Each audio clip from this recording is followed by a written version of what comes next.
Hello and welcome to Personable, a podcast focused on speaking to the world's best, enabling you to become the best that you can be.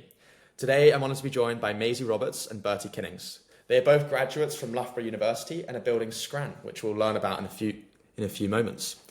Personable is a growing podcast. At the moment, we've got a goal to reach 1,000 subscribers. So if you could like, comment, and share the podcast, that would mean a great deal for me, my guests, and for the community. So I want to get started off with both of you. If you could give it a bit of background on who you are. Bertie, do you mind going first? Yeah, no worries. What's up, guys? I'm Bertie. Basically, I went to Loughborough University where I met Maisie. I studied UX design there, which is user experience design, learning how users interact with products, so apps, websites, so much more digital focused. Really enjoyed it. Met Maisie, had an amazing time. Set up a couple small things while I was there, and then essentially I wanted to get a bit of a better understanding of, I use this word a lot, the technical pipeline. So I went on to do a master's in virtual and augmented reality in London, a computer science master's, which I'm currently doing right now. Everything's quite busy right now. I'm building Scran and I'm currently doing a internship in Copenhagen at a company that I've always wanted to work for, and that's Trackman. And I'm having the time of my life. Just exploring as many things as I can. I'm only 22. Now's the time to do it. So loving life. And Maisie, could you do the same, please? I kind of have a very similar background, but I originally wanted to go into design and study UX design because I started a jewelry business when I was 17, and that's when I really realised that I loved doing stuff creatively. So I went and studied UX design at Loughborough, met Bertie, and did the same, building apps and websites. And then after I left and graduated, I basically realised I wanted to learn more about the development, and I also wanted to explore AI because that was something I was really interested in. So I did an intense data science and AI bootcamp because I wanted to become more technical, with the aim of then becoming a product manager, and so I have that background in UX and also in the development side of things. Just before we get into the idea of what Scran is, from both of your experiences, as I'm not technical, I'm also not in the design space, and I'm sure there are a lot of people that come up with amazing ideas but can't put it in a beautiful looking format or a way that flows and looks good and that you want to consume and play with, etc. What do both of your processes look like for going from an idea to a sort of design project in a way that not only looks good to you but also looks good to the consumer? Maisie, could you answer that question first? I feel like, firstly, quite a lot, because we have our background in UX design, we don't jump straight into designing stuff, and instead we want to really understand what our problem is, but how to who we're designing for. So in terms of Scran, because our audience who we're targeting are people who might use right now Instagram or TikTok to look for food recommendations. I know we haven't got into what it actually is, but because we understand our audience, I think we are now we do lots of market research and sort of in terms of what people are currently using, and then how we can come in and disrupt the market. So I think firstly being very personable and understanding our users, and then going into the whole using Figma and UX design. But I think that is something that we don't go straight into, and instead we focus very much on who our user is, because I think that's quite a lot of times people who are not designers, they skip that process, and I think it's the most important part personally. And Bertie, would you say your process is similar to Maisie's, and it's sort of like a similar process that everyone sort of goes through? And then if someone has a different sort of way of going about something, how do you work in a team to, work out your workflow? I think studying UX design at university, we are taught to be very user-centric. It's all about the user, and it's following these strict guidelines. But I think the most important thing is identifying a key problem. In our case, we realized that there's a lot of Gen Zs in London who find it hard to find restaurants. They go on social media, and then they have to go to another external platform, which is OpenTable, and it's not very centralized. So identifying that problem at the start is key for me. And then essentially it's just doing it, understanding the user inside out, as Maisie said, and putting yourself in the shoes of the user. We're fortunate enough that we are the user. Maisie and me identified that problem ourselves. and then yeah, just getting it done, fleshing out a user journey map, service blueprint, identifying all the stakeholders along the way. I think that's key. So yeah, studying user experience design and service design at university has really helped us build the foundations of Scran. And I feel there's real growth potential where we are right now. So yeah, it's Yeah, similar to Maisie. I feel like we've brought the audience along enough. Would one of you like to describe what Scran is and how you guys came up with the idea? Fazzy, you can take it Yeah. I've been rehearsing. I'm joking. Yeah, so essentially, Maisie and me, I'll give you a little anecdote, a little story. Maisie and me, when we moved to London, we love eating out together, you know. We love going to vibey restaurants. And we realized every single time we eat out, we go onto TikTok and we search up candlelit Italian in Soho. And then we realized, you know, you can't book on TikTok. TikTok is starting to be more of an ecosystem. You know, there's TikTok Shop. There's a whole load of different things you can do on TikTok, but you can't book restaurants. That's quite niche. Said you have to go to OpenTable or Seven Rooms. And then on OpenTable and Seven Rooms, it's just a long user experience. And we're like, Gen Zs don't want that. They want a seamless user experience. They want it to fit into their day. And that's where it sort of all started off. So we were like, okay, can we centralize this? Could there be the TikTok of restaurant bookings? And then we are like, yeah, Scran. Maisie came up with the name Scran, and we were just like, yeah, we love it. And yeah, here we are building the next big app. And I feel like there are a lot of people that are like, oh, I've got a great idea to do something, but actually going about and implementing it and making steps forward consistently from idea to design to the social media page and being consistent with that can be pretty hard. Maisie, how have you found that process from leaving university, going through that boot camp as you described it, coming up with this idea with Bertie, and then actually now having worked on it for several months? What has that process been like up to this point? I feel like quite a lot of times it's mostly about just actually starting, because I think you can have this like crazy idea, and I know so many people who come up with these ideas and they're like, oh, I just want to start this one day.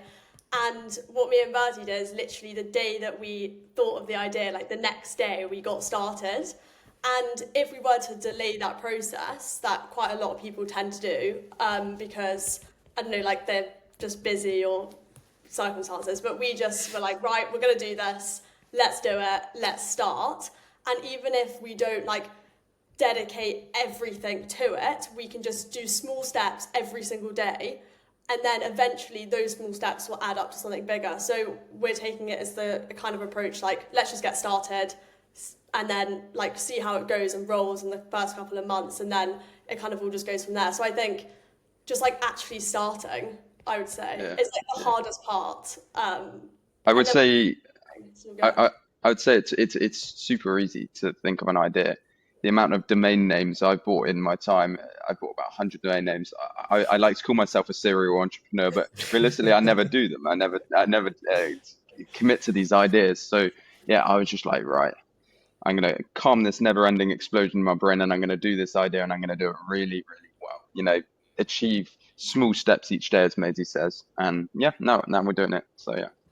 And how has like that been working with your, you know, your partner, your boyfriend, girlfriend, etc.? How do you manage, you know, making steps and progress towards your goal whilst also having your personal life on the side, and maybe one person's doing more work one day and one's not doing the other? Like, how do you balance the sanity of your relationship whilst making progress with the app? I feel like, well, at the very start, so we have had loads of like different ideas in the past, and one of them is actually we were going to start a design agency together, and we started doing it, and then we basically realised it just doesn't work. Like at the start, we just thought like this is not going to work. Like we're working together, we're also going out. Like this is very blurry, but we've actually realised that like building Scran, like we both love building things, and like the reason we just work so well together, and like I would not be able to work with anyone else but Bertie in doing this, because like I can be brutally honest to him and he can be brutally honest to me, and that's how we get stuff done. And I feel like that's a great like relationship to have. So yeah, I think quite a lot of people do find it weird because they're like, God, you're doing this business, but then also going out with them. I'm like, yeah, it is kind of weird. but it works. So I feel like there's a thing with like life or achieving anything, going through the school system or, doing UCAS and going to university. When you're actually doing it, there's a lot of uncertainties. What do I have to do to get in? Do I get a reference? How do you write the personal statement? How do you do the A-levels, etc.? But then in hindsight, it's almost everything makes sense that you put together, you piece together all the big parts and what's happened, and so you can put that, in some form of sequencing. Bertie, in terms of going out and, building Scran, you're talking about building a little bit every day. How does the journey, take part in your brain? Like, how do you focus on, this is what we want to build first, this is what we want to build second? I see that you guys are both building the app and also trying to build up your social media. Like, how does this all fit together in your minds, and how do you even know what you're working towards? Yeah. I mean, at the start, we were very product focused, which was probably the biggest mistake we made. Maisie and me, both UX designers, we were quite confident in building an app, building a website, and building a product. And, we can build quite a good product. And yeah, we started on Figma. That's the first thing we did, made a very good looking app, to be fair. And then we were like, how are we going to infiltrate this app? How are we going to build traffic around it? And I think the most important thing is that word community. So we were like, right, you know what? We're going to have to go to social media. We're going to have to go to Instagram, build this community. We weren't so keen on putting our faces on the Instagram. We were like, could we get someone else to be the forefront of this business? But we realized, as you know as well, to build that community, you need to show the behind the scenes. You need to show the founder's story. It's big on LinkedIn now as well. And yeah, that's where we started. We started posting our day in the lives and building this community. We almost want to build a cult, the Scran cult, and we want people to choose Scran over any other competitor. So yeah, don't go for product first. There's that thing of 1,000 true fans and having a cult-like following, because if you have 1 million people or 100,000 people that kind of like you, they're not really going to be that incentivized. But if you have that 1,000 true people or 100 or even 10 or 1, it's like your parents, you have one true fan. Yeah. They're going to do anything for you, and that means simply just following it or liking it or not really engaging it, to sharing it with all their friends and using it every day. 100%. Yeah, I mean, to be honest, our biggest supporters are our family. Maisie's dog is one of our biggest supporters, commenting on every one of our videos. But that's what it's all about. I'd much prefer having 100 truly loyal like fans, what is it, like community members, over 1 million. Yeah, and I'm really confident and excited for where Scran is right now. We might be small, we might be at 700 followers, but we've got real growth potential, and I know that every single follower really enjoys our journey. So yeah, happy with it.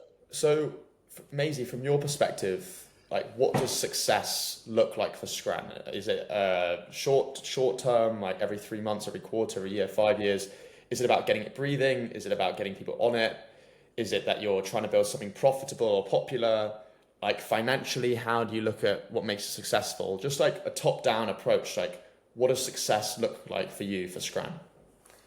I think to start, I feel like there's loads of steps. There's loads of steps to it. So like, even going back to what Bertie was saying, like, we initially were like, right, let's just build an app, and then we went back and basically realized the app is the end solution, but we need there's lots of steps before the app, that like the social media and like building that following and building that community before we then build an app. But I think success, like basically infiltrating the platform and making it the #1 place for Gen Zs to go, for them to get amazing food and drink recommendations across London, and kind of like the Gen Z Michelin star. That's what me and Bertie like to say.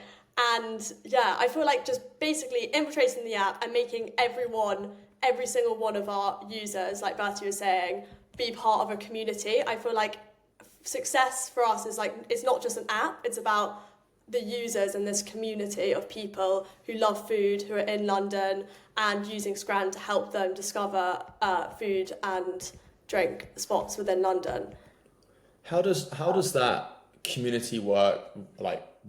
Because I feel like community, I can kind of I've read a bit about Scran, so I'm a bit more informed than the listener.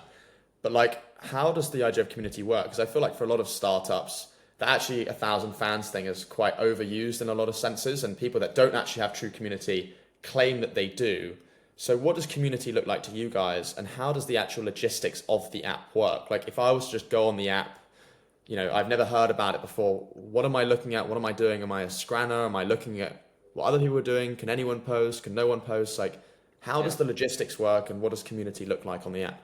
So it's quite rogue, but one of my favorite founders of all time is the founder of WeWork. Well, ex-founder is Adam Newman, and the reason for that is community. And he might have not been the best CEO of all time, but he could build one hell of a community. And every time Maisie and me are in WeWork, we just look at it, and that they may have lost billions, but everyone's happy and everyone loves the place and everyone collaborates and connects there. So like WeWork was at the heart of Scran, and when we started building the app, we were like, right, we want it to be content driven, and we want creators.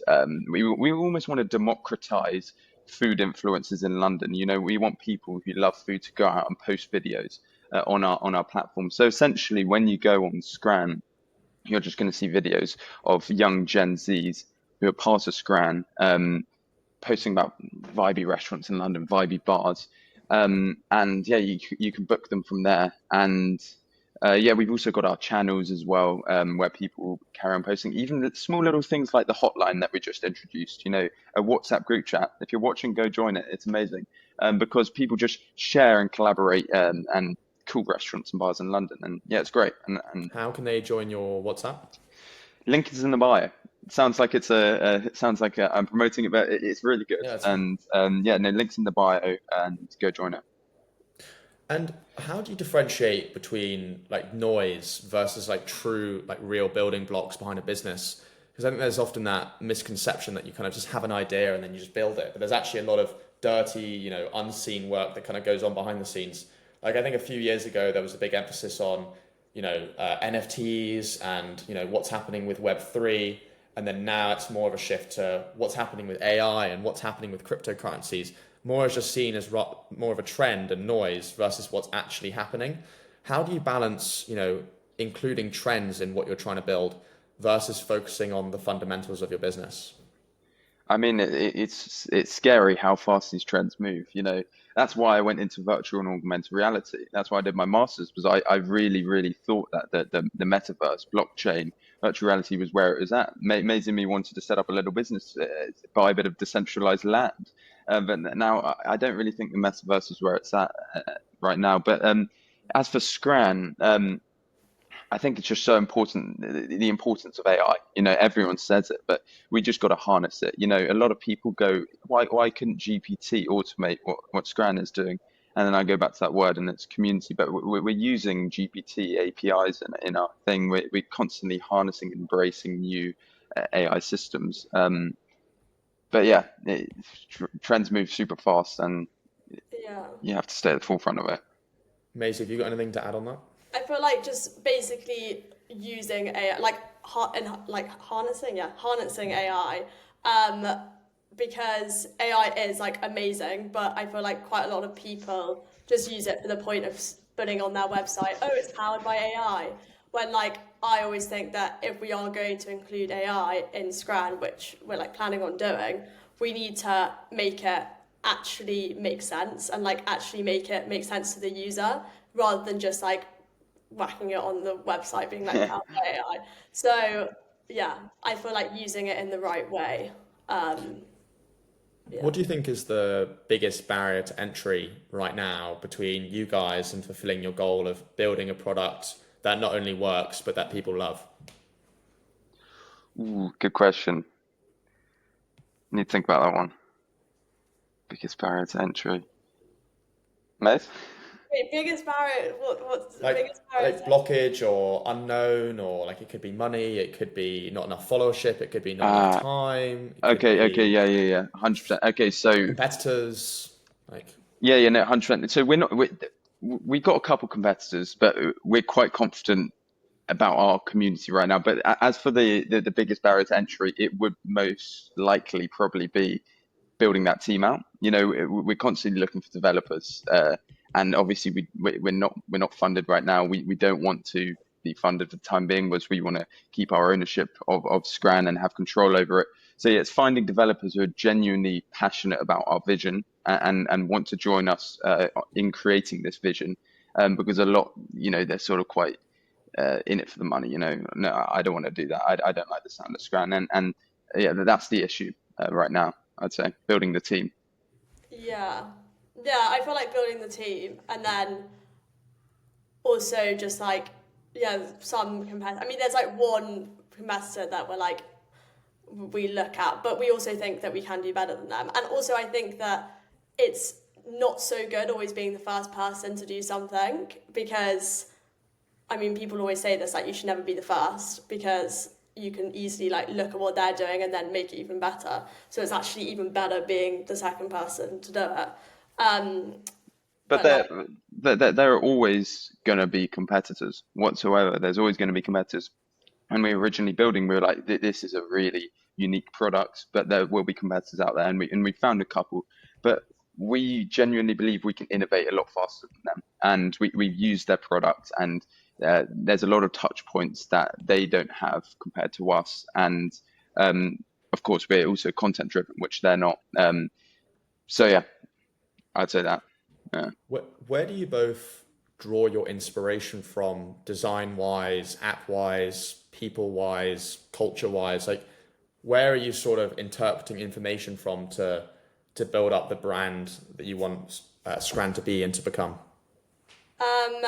I feel like we basically, one app that we actually get quite a lot of inspiration from is Hinge, and that's just simply because our users are going to be a younger audience. We always just look at apps that they're using, and we love like the UI design of Hinge and how simple it is, and how also like innovative it is. Like they have those like voice memo things, and like simple, easy features like that.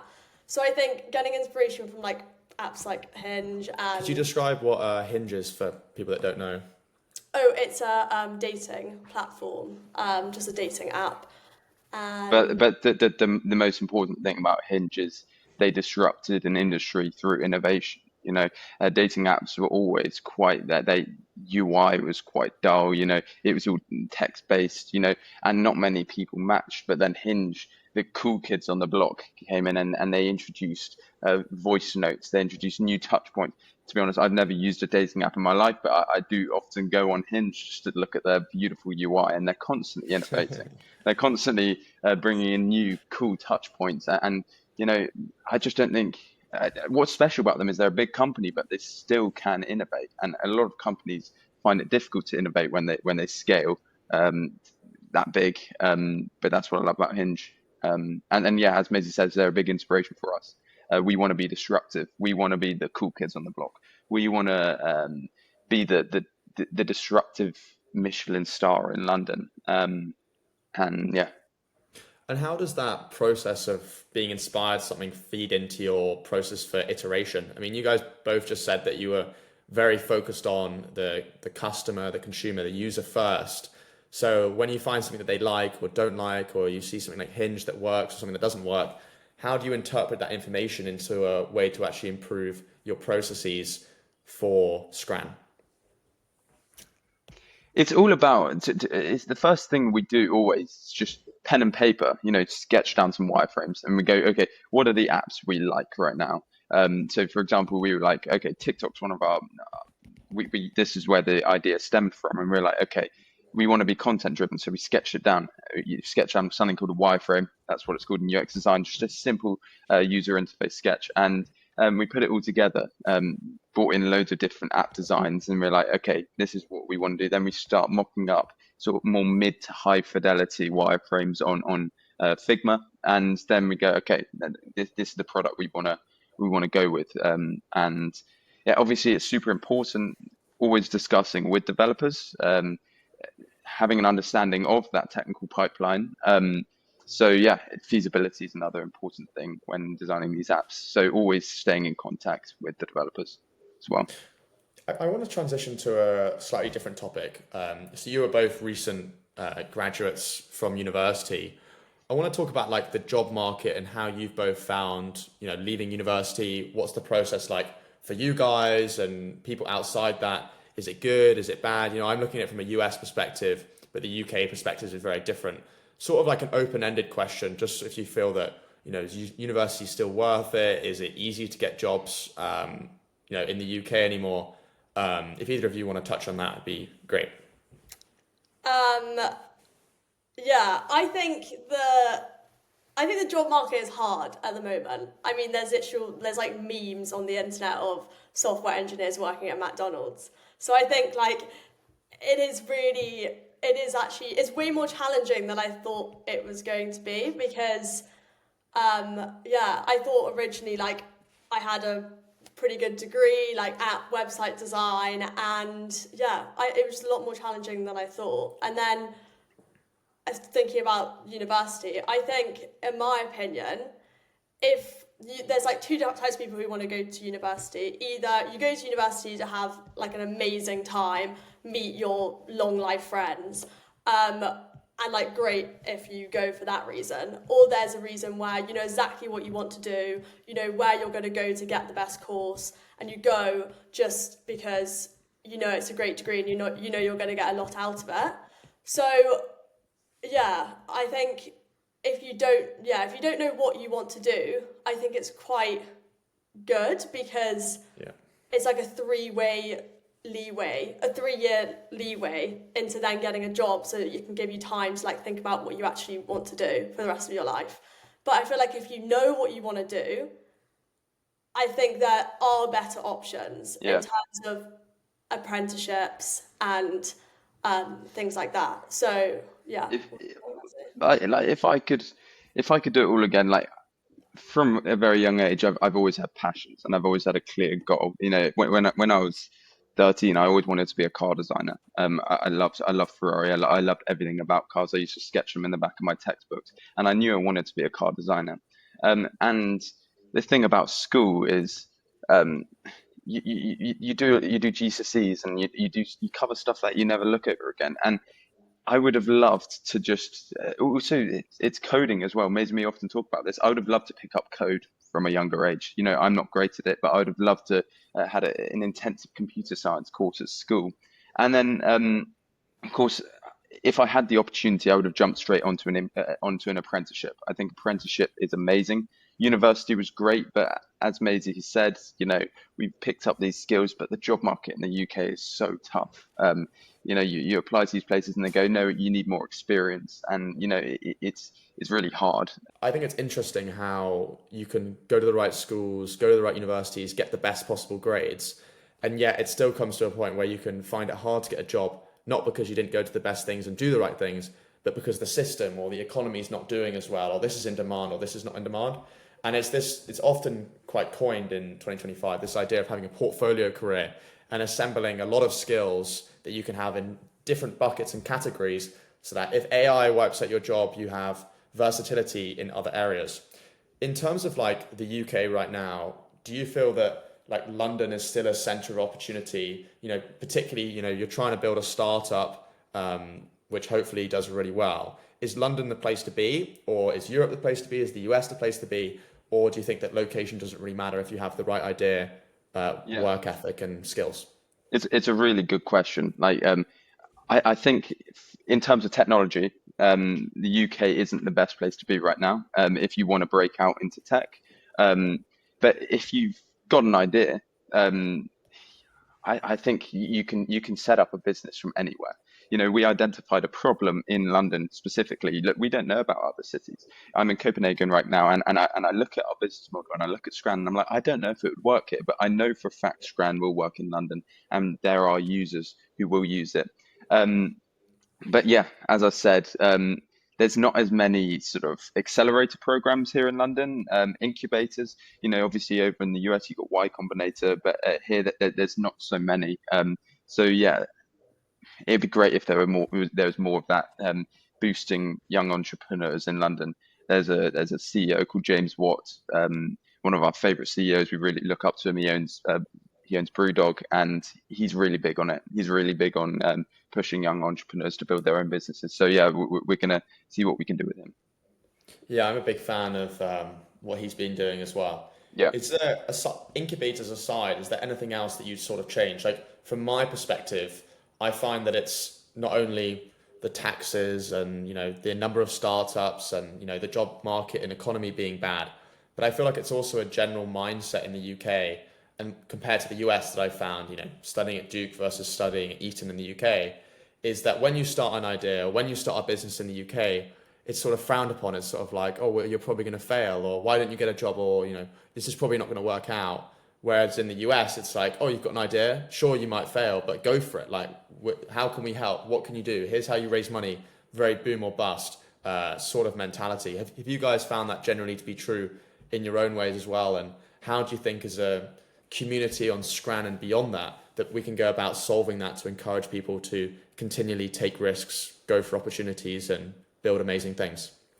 Yeah, I think there's such a difference between American mentality and English mentality. And English mentality is very much like people might be following our journey just to see if we fail. And they'll enjoy that, which is crazy. But I feel like that is just the British personality. Yeah. And I feel like, it is quite difficult in the way that people lift each other up in America versus the UK. But I think in terms of starting something, I think it's a lot easier to stand out because there's less entrepreneurship, and also because it's not as big as of a market, you can be more niche with what you're doing. And I think just standing out as well in London, it's so much easier to stand out if there's less people building their own thing. Yeah, in London, we started posting Instagram reels on the Scran account, and immediately we stood out, and quite a lot of quite big figures in London started reaching out to us, and that's one thing. Yeah, as Maisie says, I reckon a lot of people are following us just to see, will this product work? Will these two guys pull it out the back? Whereas in America, I got some mates who live out in America, and they're just so supportive about Scran, and it will work. Just carry on.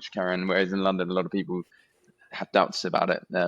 But yeah, it spurs us on. Yeah. I think that's something that, I think that's an important point to touch upon because it's not something that many people will really think about. When we're, testing new products or apps, it's so easy to pick up the negatives. So this doesn't work, this doesn't work. But as a founder, there's an order of prioritization in terms of how much time you've got, how much money, resources, how many capabilities you have to actually go about solving those problems, and in order of priority. And then there's the things you can do, and then the emotional things. As you just said, people literally wanting to watch you just to see if you fail. It's this extra baggage which people put onto you that makes it that much harder. Are there any misconceptions that you think people commonly have about you guys building Scran, which aren't commonly addressed or that you don't commonly talk about?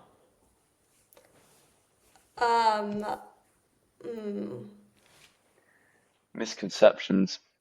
I mean, I think a lot of people don't really believe that we're building this product. I think a lot of people probably think, oh, somehow we're just getting it built by someone else. But honestly, Maisie and me every single day wake up and we work on the UX. We sit down and we get really involved with it, and we know the product inside out. We're not just the forefront of this business and running social media. We're doing a million things at once.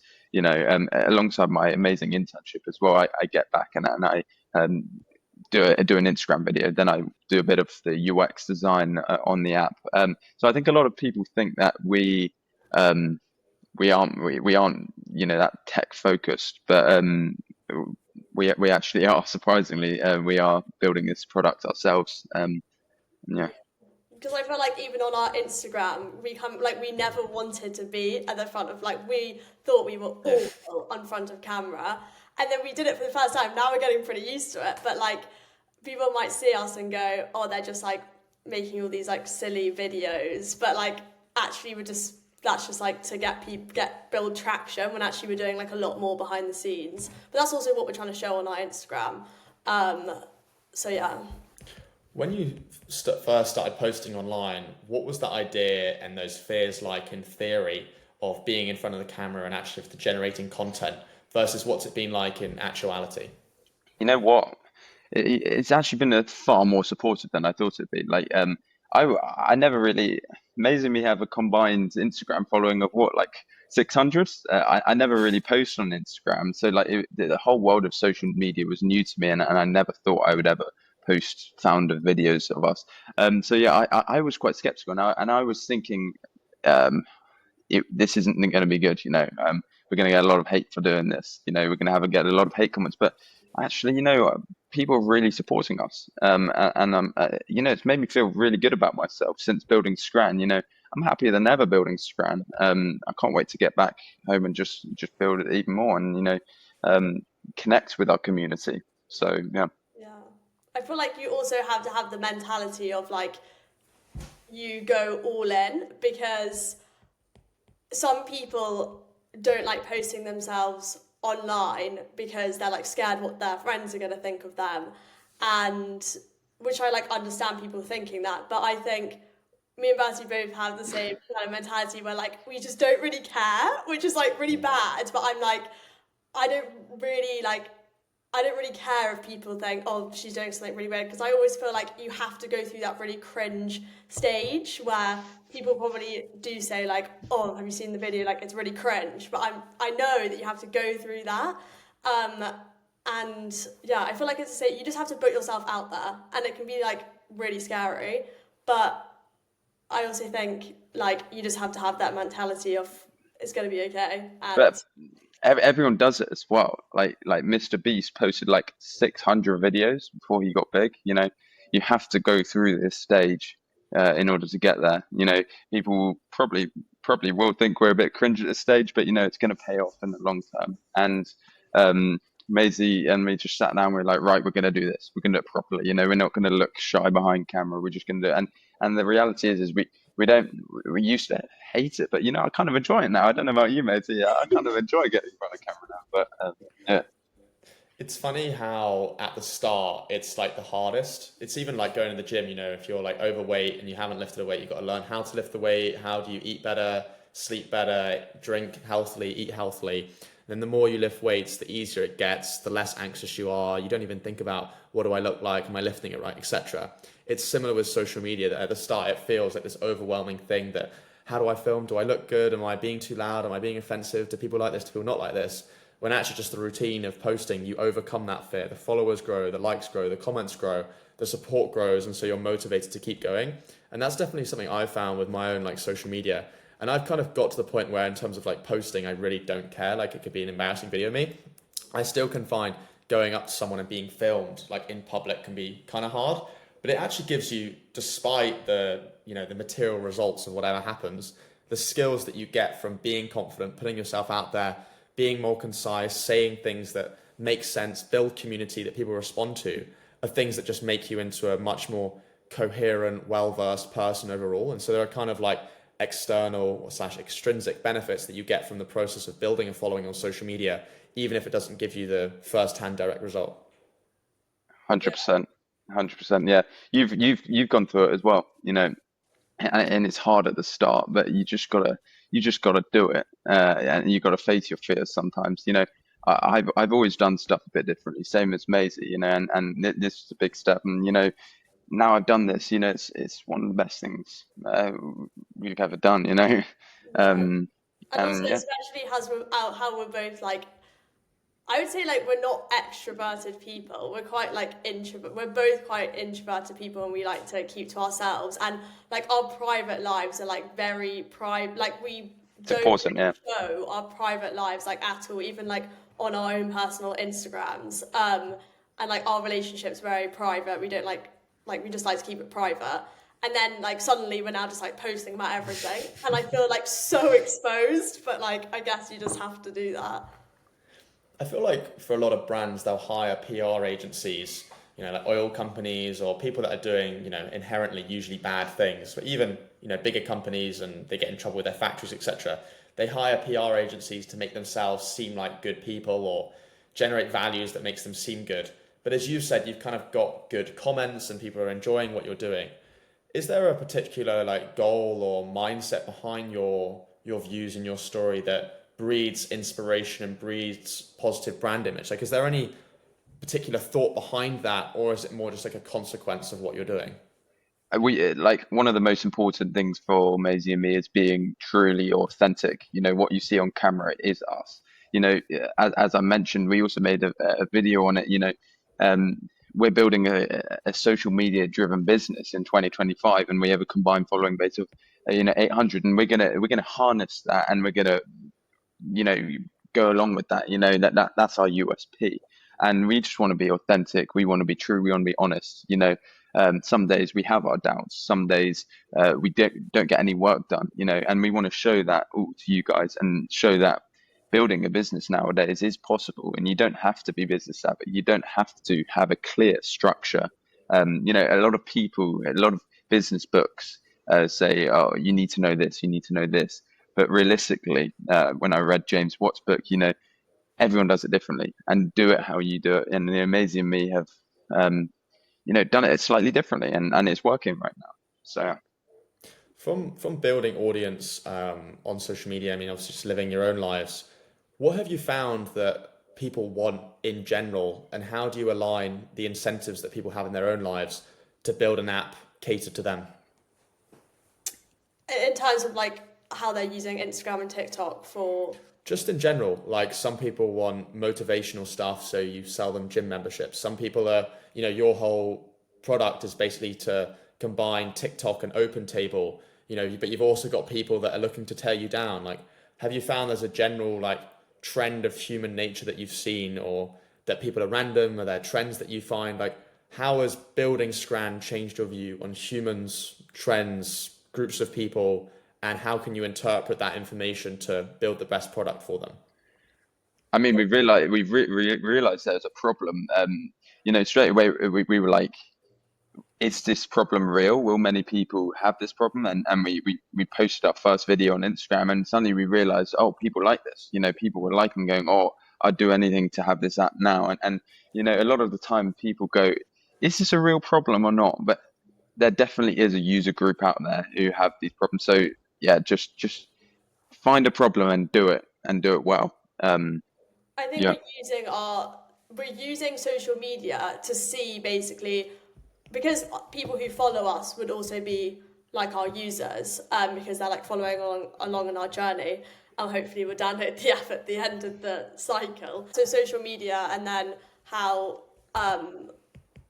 we can see whether or not like people are engaging in certain things. So even like doing our WhatsApp hotline, we can see whether or not from that, if someone suggests a restaurant based off the vibe, then we can, like, we're already collecting data from our users just through our Instagram, which can then help us to develop the app.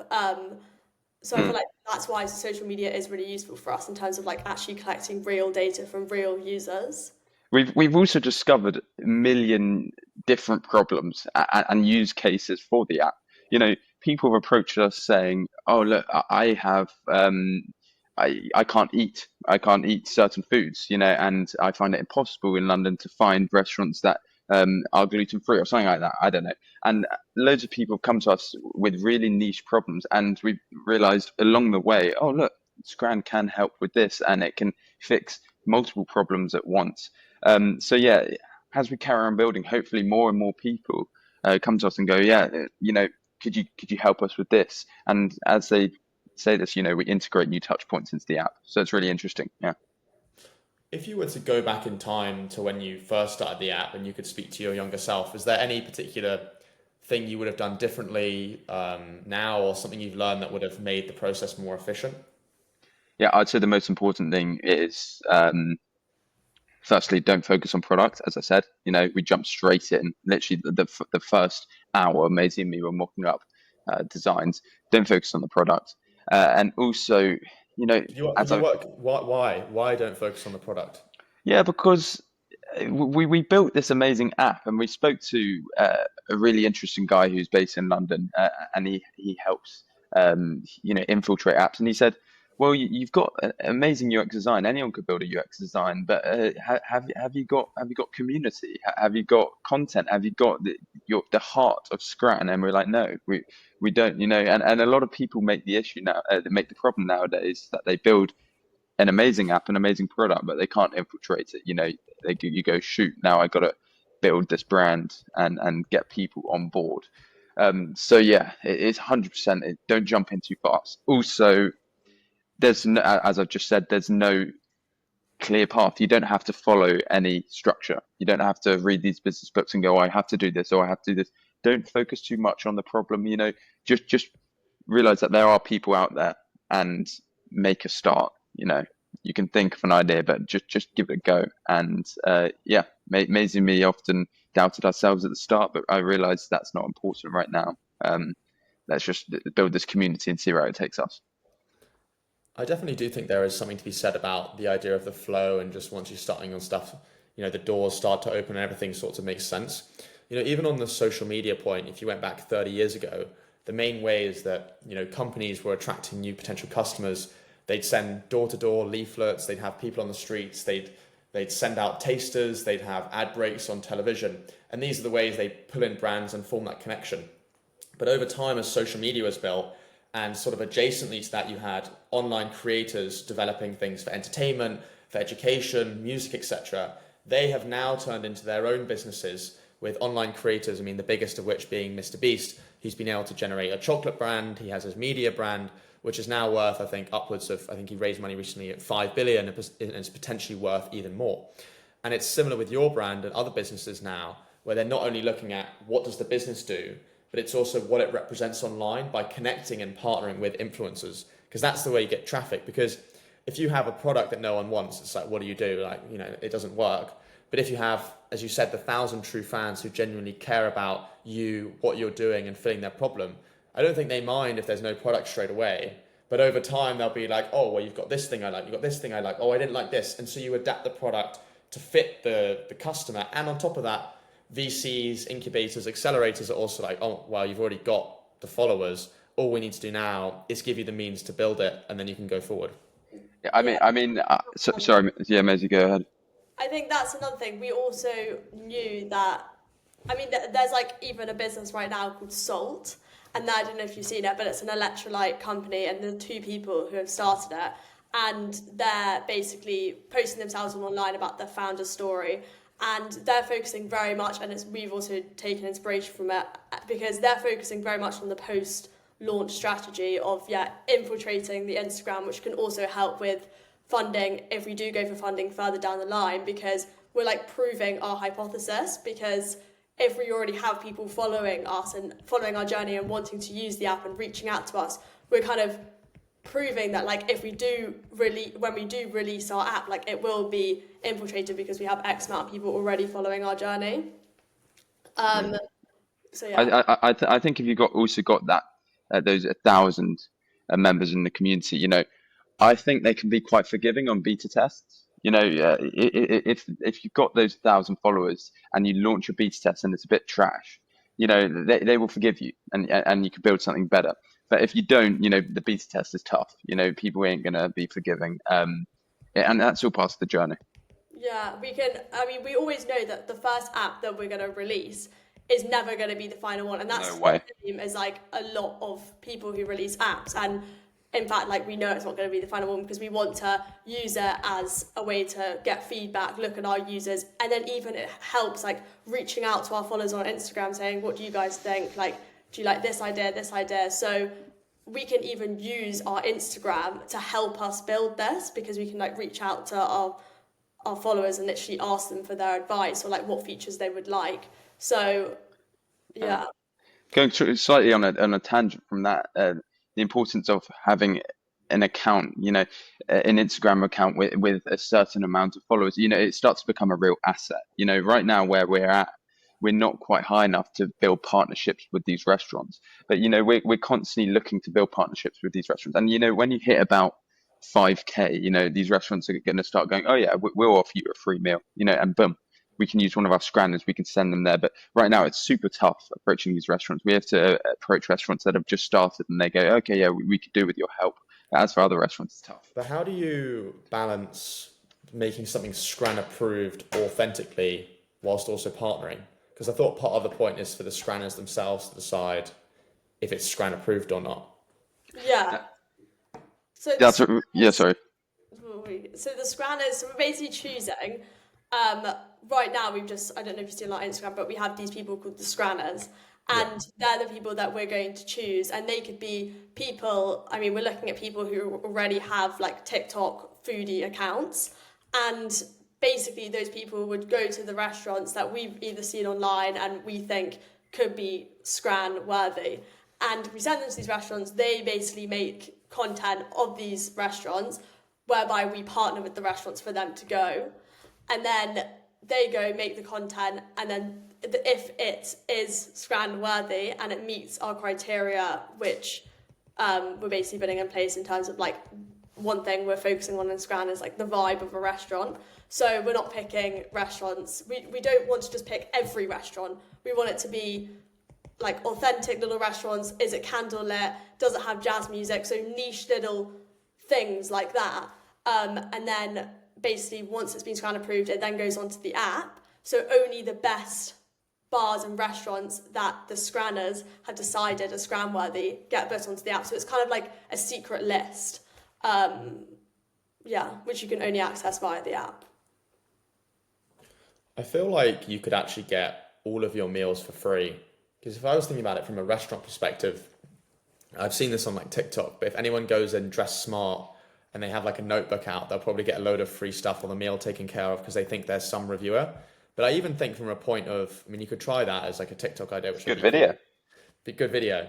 But even from a authenticity standpoint, I think if you just reached out to 5 restaurants, 10 restaurants, a restaurant chain, or went to see them in person and just be like, here's the idea, do you want to try it?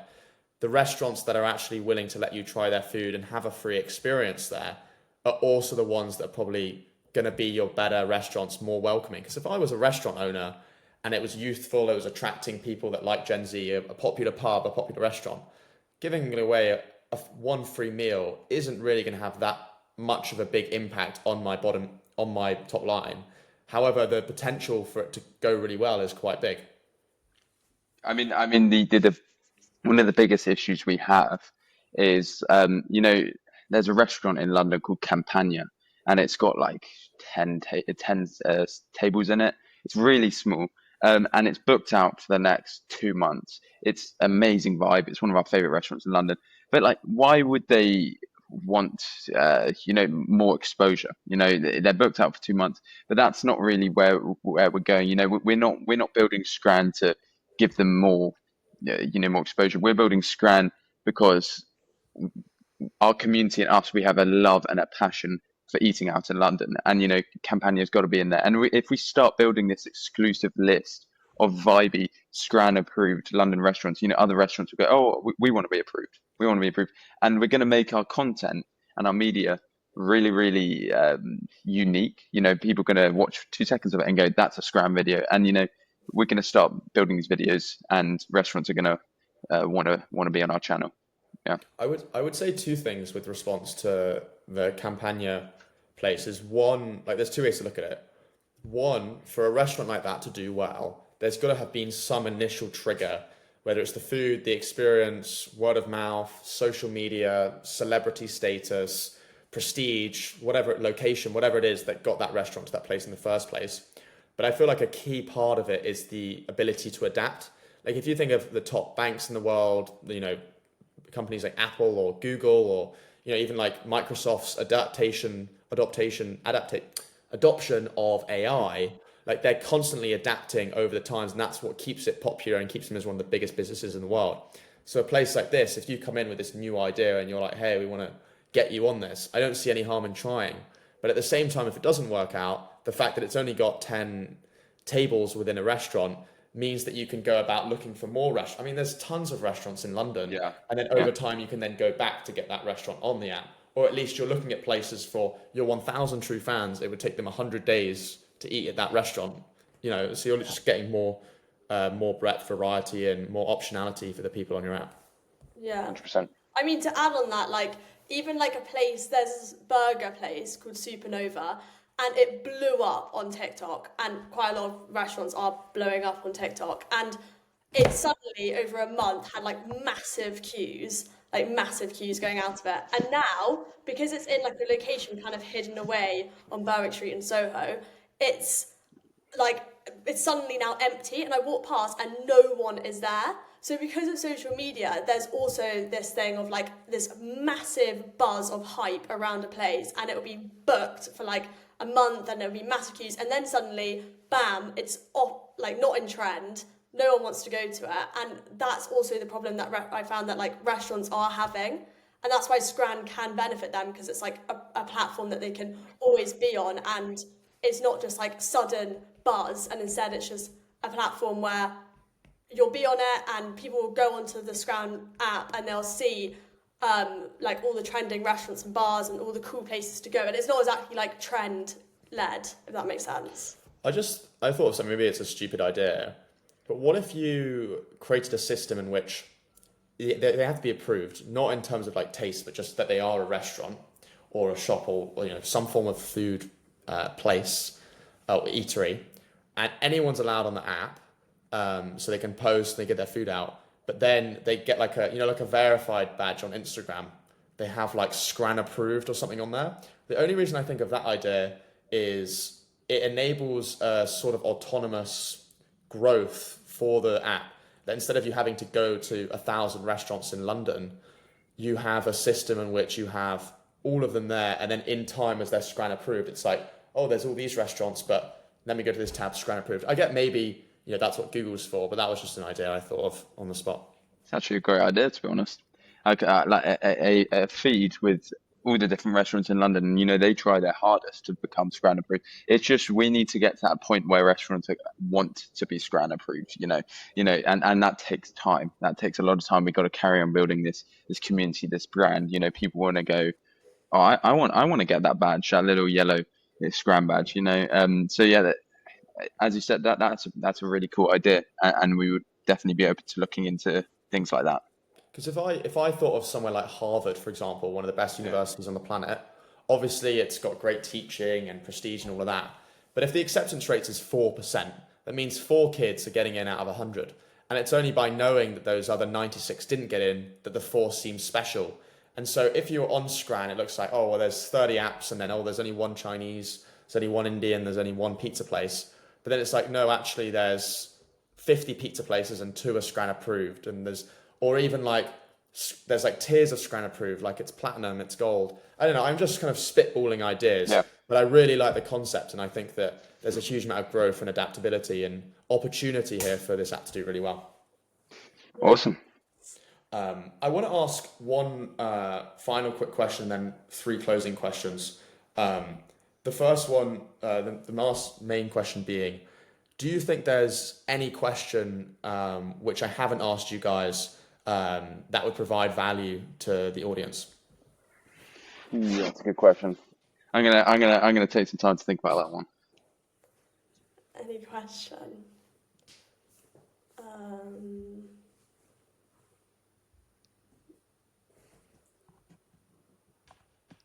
Maisie, any ideas? I don't know.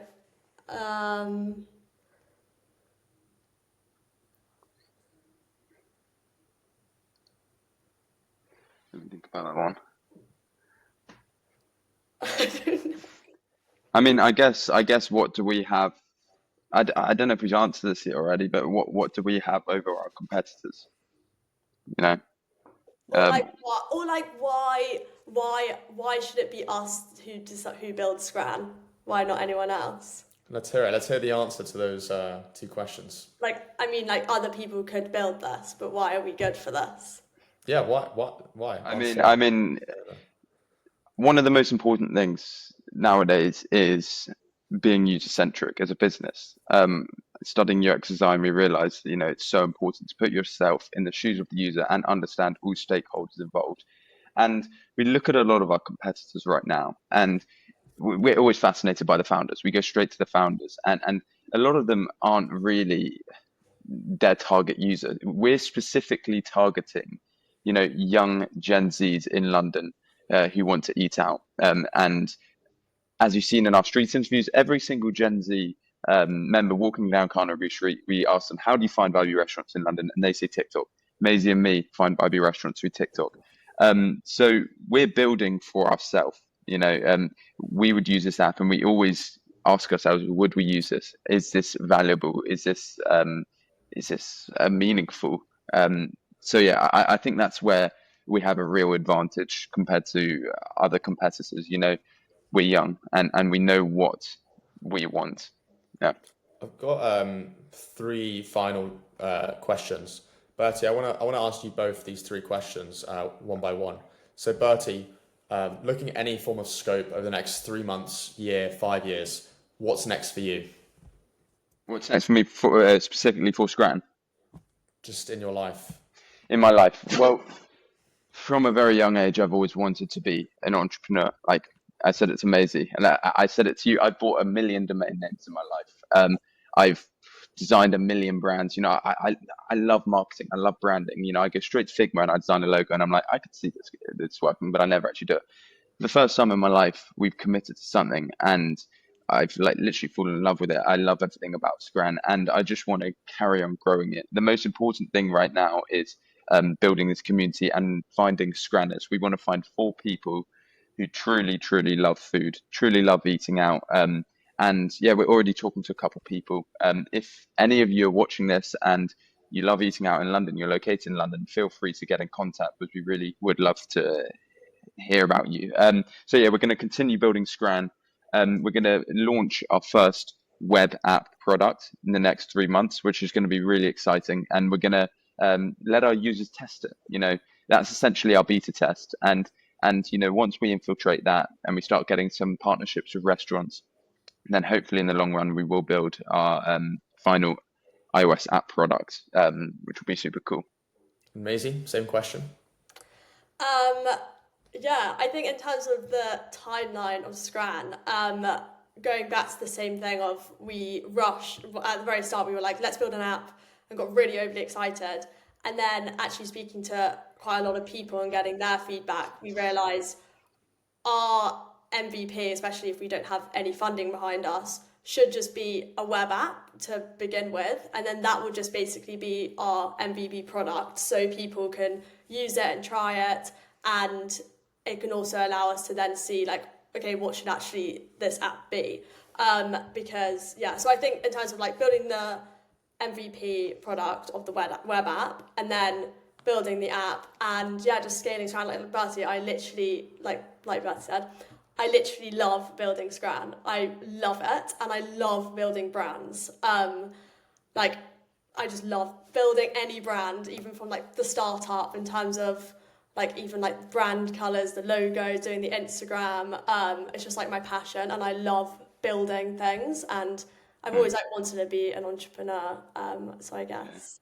I mean, Mark Cuban said it before. I really like Mark Cuban, and he said, just do something that you're really, really, really good at. And you know, Maisie and me, we're good at certain things, but the thing we're best at is I'd say building a brand. You know, I'm loving building Scran. You know, I love it. It all started off with just a logo, to be honest. I sketched Scran down on paper and I said, okay, I can see that growing. And yeah, we're doing what we love. And I think in your 20s, it can be a tough time, but it's so important to just explore as many things as possible. Work-life balance doesn't necessarily matter at this stage. You know, just explore different skills and have fun, and that's what we're doing with Scran. And I'm doing it alongside my internship.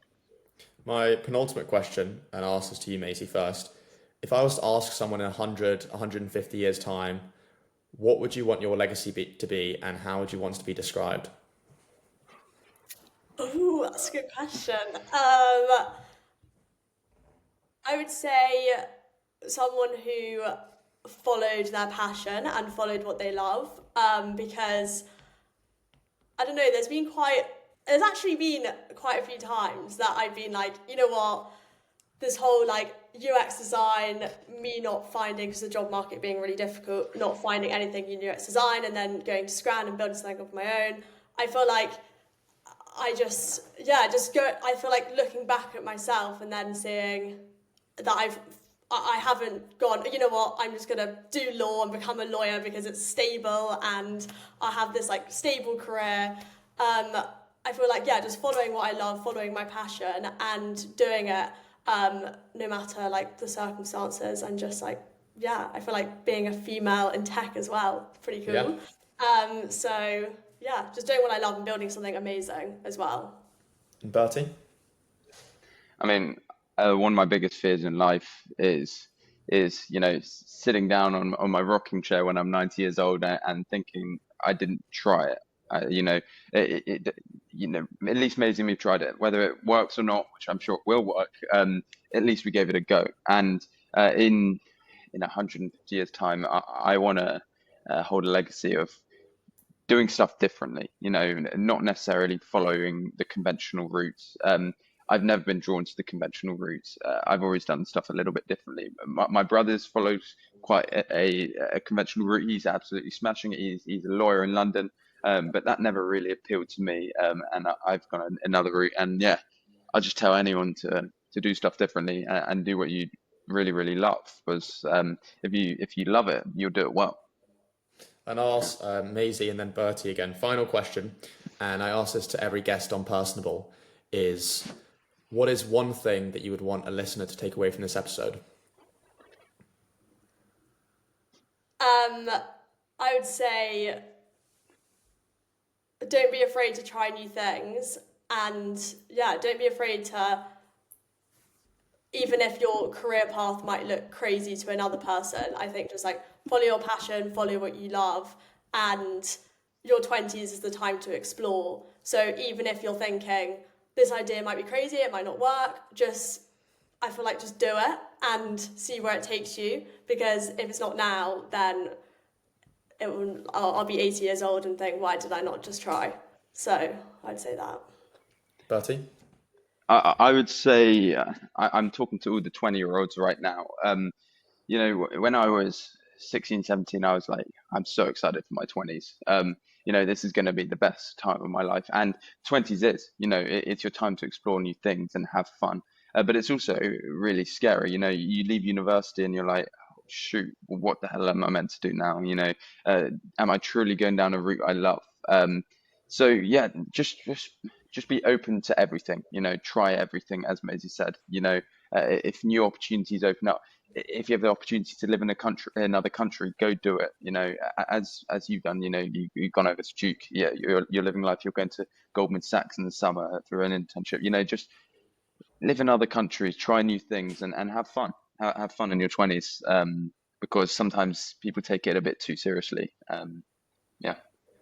Well, thank you very much, Maisie and Bertie, for coming on to Personable. I think it's been, I've thoroughly enjoyed this hour, and I'm sure many of my listeners and future scranners will have as well. I think it's, I remember speaking to Maisie in, November, talking about like what to do next. And we both agreed that the idea of social media was a huge thing. And it's amazing to see how you've gone, Maisie, and with you, Bertie, as well, of not only building up a brand on social media, but actually building it in real life.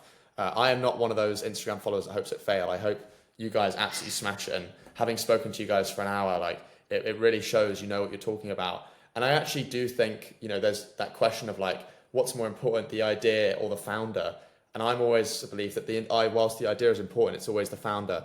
And I can see that with your passion, with your ingenuity, with your level of innovation and creativity, that this will hopefully work. And even if it doesn't, you'll pick up some very valuable skills and have a huge Instagram following. So thank you both of you for coming on to Personable and to sharing your insights. Thanks, Harvey. It's been a pleasure. Thanks, Harvey. Thanks for having us on. Sweet.